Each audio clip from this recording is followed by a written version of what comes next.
In this video, I'll show you how to create a blank app in Mendix.com.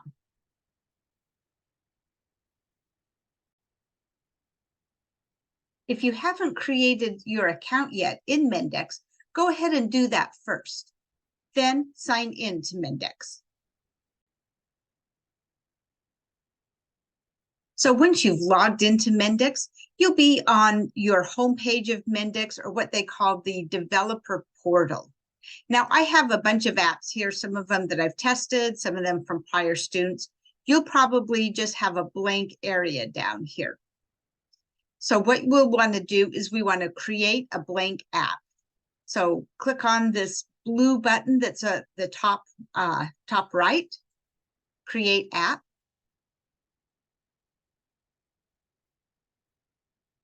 And we're going to do a blank web app. We're going to just start from scratch. Once you get used to using Mendix, and if you want to explore some more, there are some templates that have some pre-built apps or partially built apps that you can start with and then customize. But for our purposes, we're just going to use a blank app. Click blank app. Now, this is an important part. Because Mendix is continually improving their product, they send out new releases they send out new releases of Sp0 every month, every 6 weeks, with some small enhancements, bug fixes, etc. In order for your app to match the videos, I suggest that you use version 10.0.0. In order to choose a prior version, come down here to where it says Advanced Settings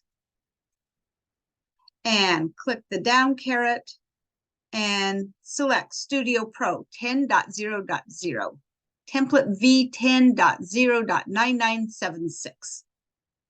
And that will be the version of Sp0 that we're going to build our apps in. And select this template.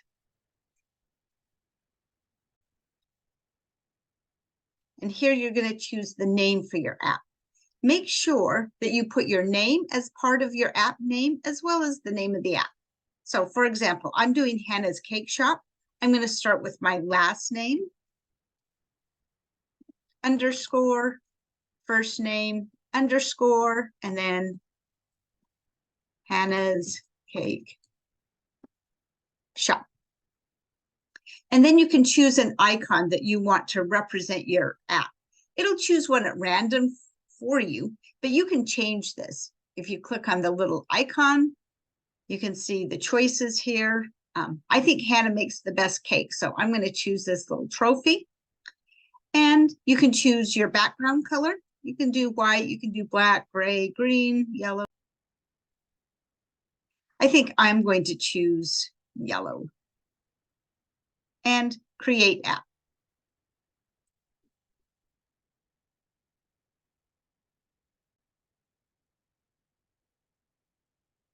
Sometimes it takes a few minutes to create that app, but once your app is created, you'll end up on your app's home page, or its buzz page. Now we can see over on the left side some tools that you can use for your app.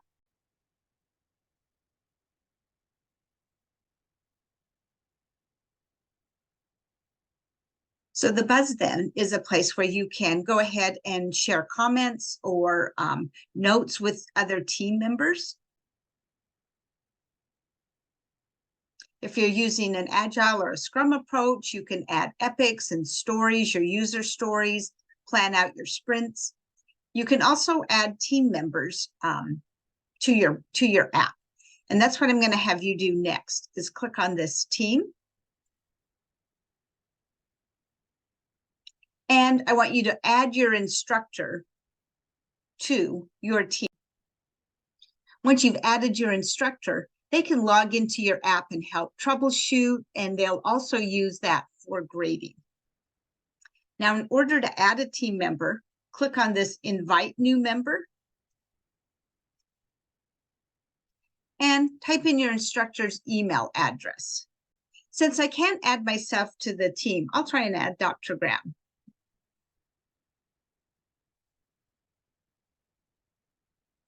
You can see the email will come up, and we want to set them as a business engineer. Click this add button, and then you want to send invite. Once you've sent the invitation to your instructor will confirm that, and then you'll see them as part of your team. Go ahead and cancel out of this. And the next thing we want to do is go ahead and edit our app in Studio Pro. So click on this, click on the button on the top right-hand side, Edit in Studio Pro. Now, if this is your first time using Mendix, you'll probably get this message, version not found. You actually need to download Mendix Studio from the App Store. You'll click on this Download Mendix Studio Pro 10.0.0 from the App Store.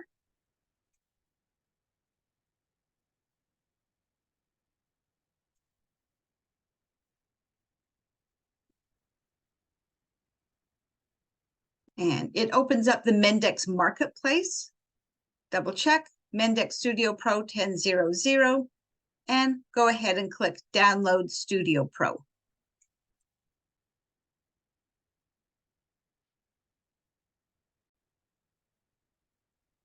Now you can see here in my downloads that it started to download Studio Pro. It's a rather large file, and I'm not sure if it's just something that's set up on my computer, but generally I have to attempt it. I have to retry a few times until it can download everything.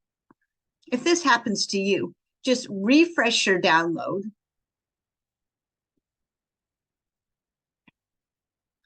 And you can see it will keep downloading it. Sometimes I think the first time I downloaded this, I had to refresh it 2 or 3 times before it would complete the download.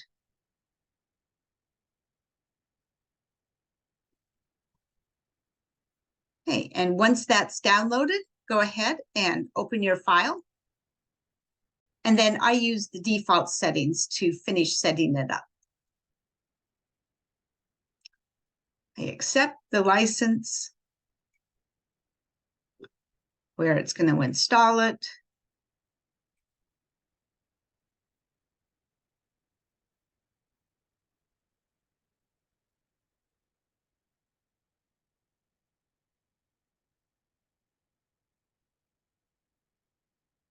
And it can take a few minutes to install.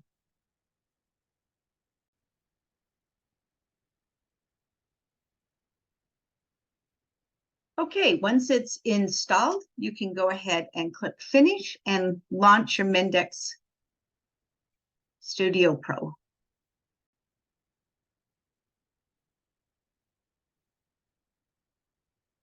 And you should see your app down here.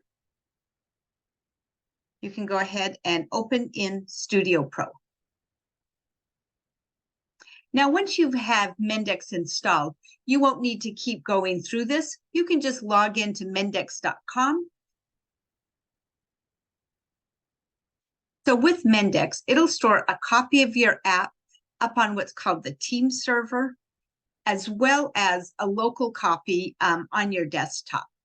Generally, you make the changes in your local copy, and then you can push your changes up to the team server, commit your changes up there. And if you're working in a team with other people on the same app, the team server helps keep all of your versions in sync with each other. You can just take the defaults here and select OK.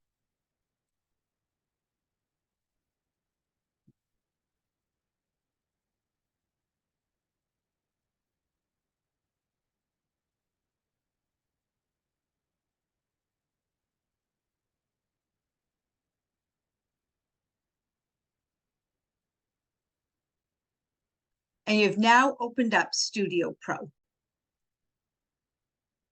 I'll give you a quick tour of Studio Pro.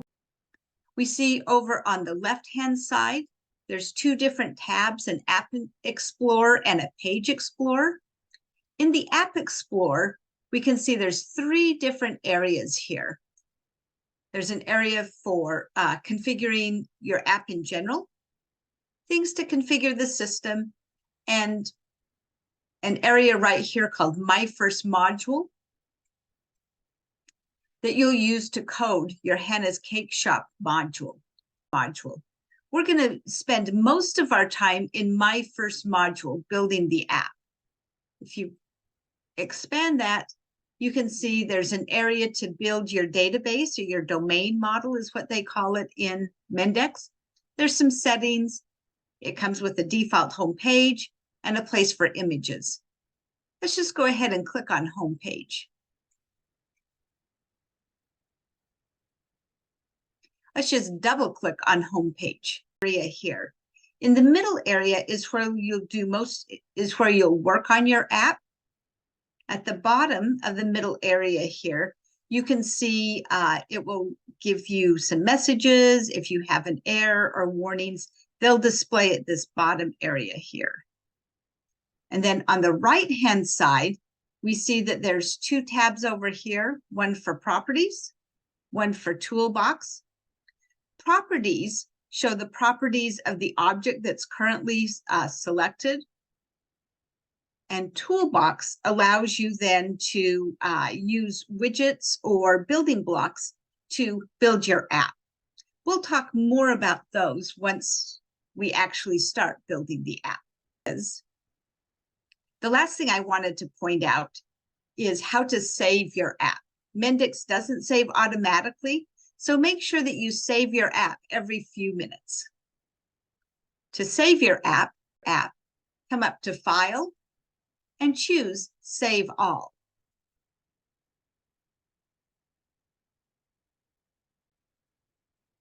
Okay. All right.